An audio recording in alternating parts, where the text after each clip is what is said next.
বিসমিল্লাহির রহমানির রহিম। ধন্যবাদ মাননীয় স্পিকার।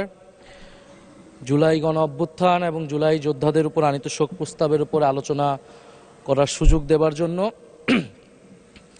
আজকের দিনটি আমাদের জাতীয় জীবনে অনেক ঐতিহাসিক একটি দিন, ব্যক্তিগতভাবে আমার জীবনেও।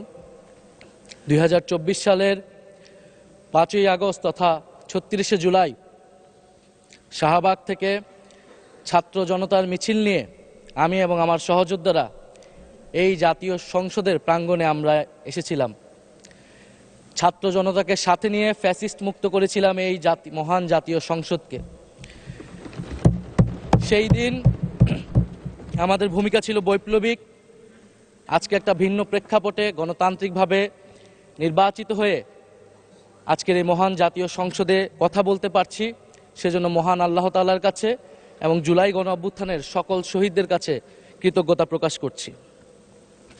মাননীয় স্পিকার, হাজারো শহীদের রক্ত মানানো আর অসংখ্য আহত পঙ্গু দেশপ্রেমিকের সর্বস্ব ত্যাগ করা মহান গণ অভ্যুত্থানের ফসল এই সংসদের অভিভাবক হিসেবে নির্বাচিত হয়ে আপনাকে অভিনন্দন জানাচ্ছি। মাননীয় সংসদ নেতা, মাননীয় বিরোধী দলীয় নেতা এবং মাননীয় বিরোধী দলীয় উপনেতা এবং সকল মাননীয় সংসদ সদস্যদেরও অভিনন্দন জানাই। আমি শ্রদ্ধার সাথে স্মরণ করছি আমার সেই ভাই বোনদের যারা নিজের বুক বুলেটের সামনে উন্মুক্ত করে দিয়ে আমাদের আবারও স্বাধীন করে নিজেরা স্মৃতি হয়ে গিয়েছেন। আমরা তাদের শাহাদাত কবুলের জন্য মহান আল্লাহর কাছে দোয়া করছি। একই সাথে আহত ও পঙ্গু জুলাই যোদ্ধা ভাই বোনদের প্রতি আমার সবটুকু আবেগ, শ্রদ্ধা আর ভালোবাসা দিয়ে কৃতজ্ঞতা জানাচ্ছি। তাদের সুস্থতা কামনা করছি। তাদের অমূল্য জীবন, রক্ত আর অপরিসীম ত্যাগের ফলে আমরা আজ সংসদ সদস্য।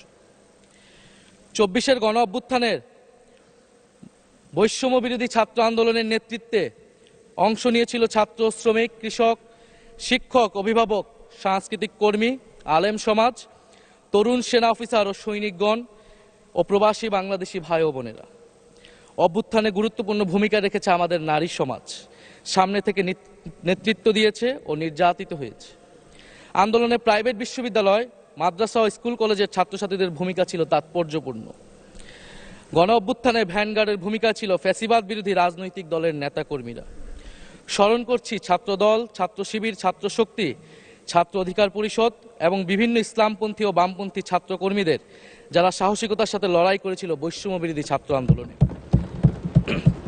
মাননীয় স্পিকার, 24 মানে কেবল 24 না, এর পিছনে রয়েছে বিশাল প্রেক্ষাপট। আমি স্মরণ করছি 47-এর আজাদির লড়াই, 71-এর মহান মুক্তিযুদ্ধ এবং 24-এর ছাত্র জনতার গণ অভ্যুত্থান এবং সকল জাতীয় শহীদকে। এ সকল ঐতিহাসিক জাতীয় সংগ্রামের ধারাবাহিকতায় আজকের বাংলাদেশ গৌরব নিয়ে দাঁড়িয়ে আছে। স্মরণ করছি পিলখানা হত্যাকাণ্ডের শহীদ, শাপলা হত্যাকাণ্ডের শহীদ, মোদি বিরোধী হত্যাকাণ্ডের শহীদ, ফ্যাসিস্ট আমলে গুম হওয়া ব্যক্তিদের স্মরণ করছি। 18 সালের কোটা সংস্কার আন্দোলন ও নিরাপদ সড়ক আন্দোলনে ছাত্র কিশোরদের অকুতোভয় সাহসকে স্মরণ করছি। স্মরণ করছি আমাদের ভাই শরীফ ওসমান হাদি, যিনি তার সাহসিকতার মাধ্যমে বাংলাদেশকে একটি ইনসাফ ভিত্তিক বাংলাদেশ হিসেবে গড়ে তুলতে চেয়েছিলেন। তিনি আর আমাদের সাথে নাই। আমরা ওসমান হাদি ভাইকে স্মরণ করছি। শহীদ আবরার ফাহাদ ও শহীদ ফেলানী খাতুনকে স্মরণ করছি, যারা ভারতীয় আধিপত্যবাদের বিরুদ্ধে লড়াই করে বাংলাদেশকে আজকের এই জায়গায় নিয়ে এসেছে। 24-এর ছাত্র জনতার গণ অভ্যুত্থানে মাঠের নেতৃত্বের একেবারে সামনে থাকার কারণে আজকের দিনটি আমার জন্য একই সাথে আবেগের, কষ্টের ও আনন্দের। আমাদের সংগ্রামের সাথী শহীদ আবু সাইদ, শহীদ মুগ্ধ, শহীদ ওয়াসিব, 4 বছরের শিশু আহাদ, 6 বছরের শিশু রিয়া গোপ সহ প্রায় 150 শিশু শহীদ। মাননীয় স্পিকার, পুলিশের এপিসি থেকে ফেলে দেওয়া শহীদ ইয়ামিন, সাভারের আশুলিয়ায় ভ্যানের উপরে জীবন্ত অবস্থায় আগুনে পুড়িয়ে মারা কিশোর শহীদ সজল সহ অগণিত মানুষের স্মৃতি আমাকে প্রচণ্ডভাবে নাড়া দিচ্ছে। মাননীয় স্পিকার, আপনি মাননীয় সংসদ নেতা, বিরোধী দলীয় নেতা সহ সংসদের সকল সদস্য এবং আপনার মাধ্যমে দেশবাসীর উদ্দেশ্যে আরো স্মরণ করিয়ে দিতে চাই মাকে উদ্দেশ্য করে লেখা চিঠি 10ম শ্রেণীর ছাত্র শহীদ আনাসের, যিনি বলেছিলেন, একটি প্রতিবন্ধী কিশোর, 7 বছরের বাচ্চা, ল্যাংড়া মানুষ যদি সংগ্রামে নামতে পারে তাহলে আমি কেন বসে থাকবো ঘরে? একদিন তো মরতেই হবে, তাই মৃত্যুর ভয় করে স্বার্থপরের মতো ঘরে বসে না থেকে সংগ্রামে নেমে গুলি খেয়ে বীরের মতো মৃত্যু অধিক শ্রেষ্ঠ। যে অন্যের জন্য নিজের জীবন বিলিয়ে দেয় সেই প্রকৃত মানুষ। আমি যদি বেঁচে না ফিরি তবে কষ্ট পেও না, গর্বিত হয়েও জীবনের প্রতিটি ভুলের জন্য ক্ষমা চাই। আনাস তার মাকে এই চিঠি লিখে রাস্তায় নেমে গিয়েছিলেন, শহীদ হয়েছিলেন মাননীয় স্পিকার, যাদের আত্মত্যাগের কারণে আজকে আমরা এখানে বসে কথা বলতে পারছি। মাননীয় স্পিকার, জুলাই গণঅভ্যুত্থানের সাথে জড়িয়ে আছে দেশনেত্রী বেগম খালেদা জিয়ার সংগ্রাম ও তার আত্মত্যাগ। ওনার সংগ্রাম অনুপ্রাণিত করেছিল বাংলাদেশের তরুণ সমাজকে আত্মত্যাগ করতে, আত্মহুতি দিতে গণ অভ্যুত্থানে। আমরা আজকে তাকে শ্রদ্ধার সাথে স্মরণ করছি। মাননীয় স্পিকার, আমি বিশ্বাস করতে চাই আমরা যারা সংসদে বসতে পেরেছি কেউই এই শহীদের রক্তের সাথে বেইমানি করব না। কারণ জুলাই গণ অভ্যুত্থান মানে শুধু জুলাই গণ অভ্যুত্থান নয়, এটি নতুন বাংলাদেশের আকাঙ্ক্ষা। গণভোটের রায় অনুযায়ী আমরা যেমন সংসদ সদস্য, একইভাবে সংবিধান সংস্কার কমিশনের সদস্য।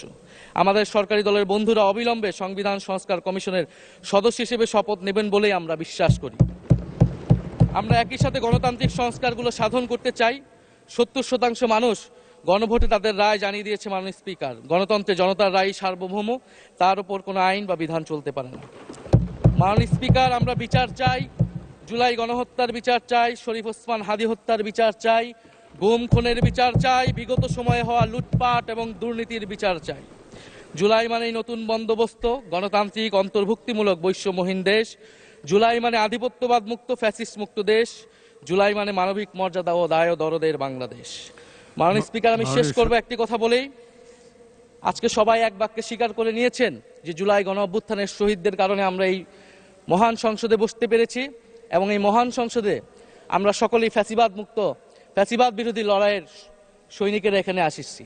আপনার প্রতি নিবেদন থাকবে কোনো ফ্যাসিস্ট তার দোসর যাতে আজকের এই মহান সংসদে বক্তব্য দিয়ে সংসদকে কলুষিত করতে না পারে। আমরা ফ্যাসিস্ট মুক্ত, আমরা ফ্যাসিবাদের দোসর মুক্ত জাতীয় সংসদ চাই। মাননীয় স্পিকার, আপনাকে ধন্যবাদ।